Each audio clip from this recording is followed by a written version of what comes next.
আসসালামু আলাইকুম, আশা করি সবাই ভালো আছেন। আমাদের পাশে কনস্ট্রাকশনের জন্য আওয়াজ হচ্ছে, একটু বলবো যে প্লিজ বিষয়টি ক্ষমার দৃষ্টিতে দেখবেন। ভিডিওস তো বানাতেই হচ্ছে। আমরা জর্জ এলিয়টের সাইলাস মার্নার থেকে গুরুত্বপূর্ণ শর্ট কোয়েশ্চেন্স পড়বো। আমাদের জন্য সবচেয়ে ভালো বা গুরুত্বপূর্ণ বেশি শর্ট কোয়েশ্চেন হচ্ছে write a short note on Eppie's character. Eppie হচ্ছে সাইলাস যে বাচ্চা লালন পালন করে, সেই বাচ্চাটার নাম হচ্ছে এপি। ঠিক আছে, এপি মনে হলেও মূলত এপি। এপি মেয়েটা কেমন ছিল, ওর চরিত্র বলতে মূলত ক্যারেক্টার বলতে বোঝানো হয় হচ্ছে ওনার স্বভাব আচরণ, এভরিথিং।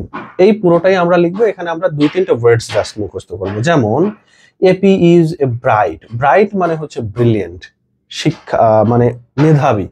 ঠিক আছে, এপি ইজ এ ব্রাইট।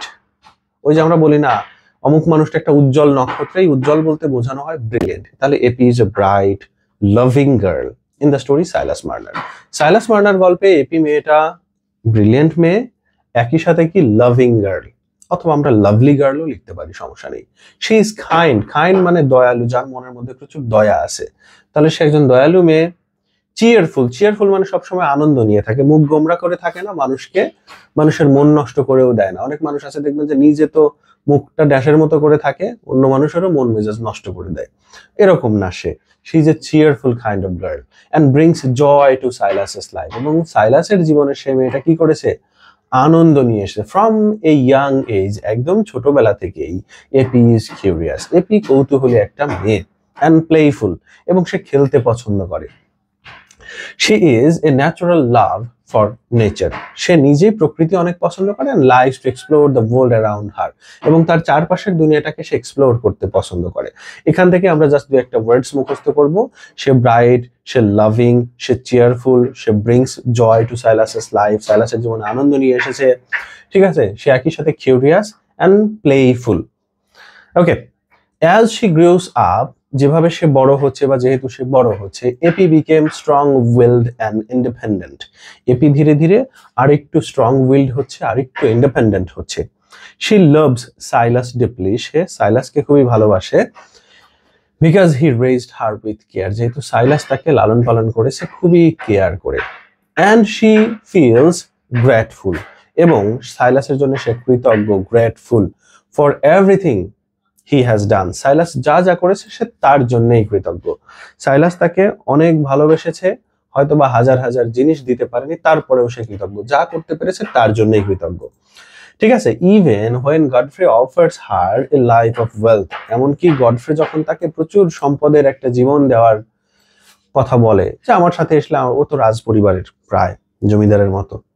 ঠিক আছে, ও কি করে, Eppie chooses to stay with Silas. Eppie ওর সাথে যায় না, সাইলাসের সাথেই থাকার সিদ্ধান্ত নেয়। দিস শোজ, এটা আমাদেরকে দেখায় যে হার লয়্যালটি, তার বিশ্বস্ততা, তার মানে লয়্যালটি কতটা রয়েছে বাবার প্রতি। And the value she place on love over money. এবং টাকার চাইতেও ভালোবাসাটাকে সে যে বেশি গুরুত্ব দিচ্ছে, সেই বিষয়টাকে আমরা এখানে দেখতে পারি। Apis character is full of warmth. Warmth মানে হচ্ছে উষ্ণতা। ওয়ার্মথের মূল অর্থ এখানে বোঝানো হয় হচ্ছে আন্তরিকতা। ঠিক আছে, ওয়ার্ম গ্রিটিং, আন্তরিকতা। তাহলে Eppie's character is full of warmth. এপির পুরো চরিত্রটাই আন্তরিকতায় ভর্তি অ্যান্ড ইনোসেন্স, এবং মেয়েটা ইনোসেন্ট একটা মেয়ে।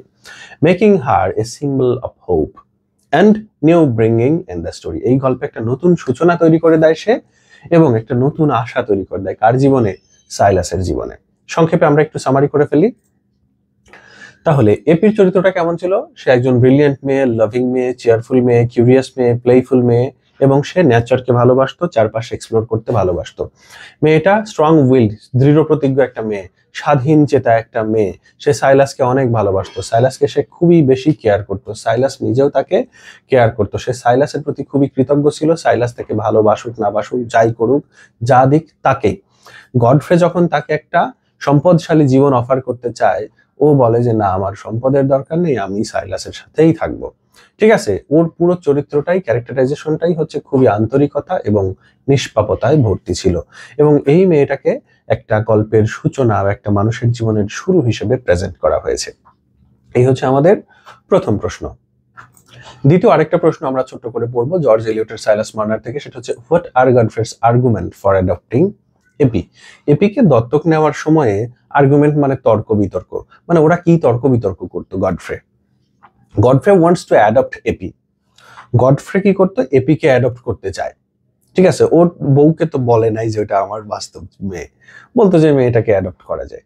Because he believes that it is his responsibility as a real father. ও মনে করতো যেহেতু আমি ওর আসল বাবা, মেয়েটাকে লালন পালন করার দায়িত্ব আমার, এই জন্য ও হচ্ছে দত্তক নিতে চাইতো। His first argument is that, ওর প্রথম আর্গুমেন্ট যুক্তিটা ছিল এটা যে he can offer Eppie a better life than Silas murder.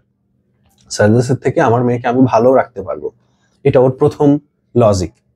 ঠিক আছে, তারপর কি, গডফ্রে হ্যাজ ওয়েলথ, গডফ্রে সম্পদ ছিল, and a high position in society, সমাজে একটা ভালো উচ্চ স্থান ছিল। He thinks that he can provide Eppie with a good education comfort which Silas can not.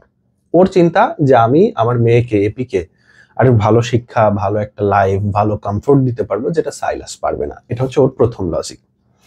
Godfrey also argue that, গডফ্রের আরো একটা আর্গুমেন্ট ছিল, আর একটা লজিক ছিল যে adopting Eppie is the right thing to do. ওকে অ্যাডপ্ট করাটাই সঠিক কাজ। কারণ it will give her a chance to live as a lady in society. সমাজে একটা লেডি হিসেবে বাঁচার একটা সুযোগ দেওয়া হবে তাকে। লেডি মানে কি, লেডি মানে কি বলেন তো? লেডি মানে হচ্ছে সম্ভ্রান্ত নারী। সমাজে একটা সম্ভ্রান্ত পরিবারের নারী হিসেবে বাঁচতে সাহায্য করবে। ঠিক আছে, দেখবেন যে আমরা বিভিন্ন গল্প পাবো, লেডি অগাস্টা, লেডি অমুক, লেডি ব্রাকনেল। এর মানে হচ্ছে ওই মানুষটা সম্ভ্রান্ত পরিবারের একজন মানুষ। তো সেরকম হয়ে বাঁচার সুযোগ দিবে যদি এপিকে তিনি দত্তক নেয়।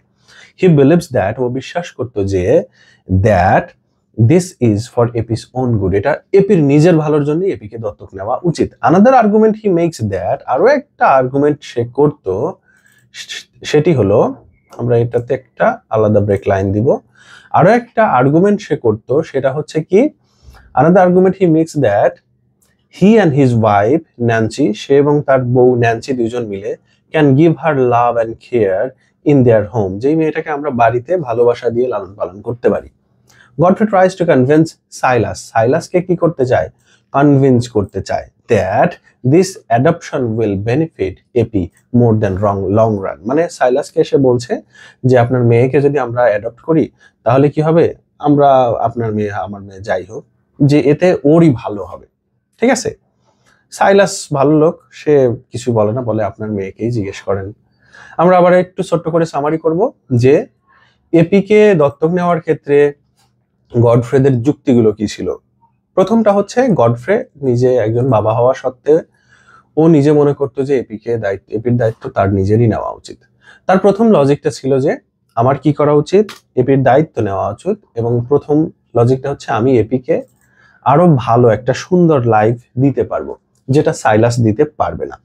ঠিক আছে, আমার টাকা পয়সা আছে, সোসাইটিতে আমি এই মেয়েটাকে ভালো শিক্ষা, ভালো জায়গা দিতে পারবো, যেটা সাইলাস পারবে না, কারণ সাইলাস গরিব।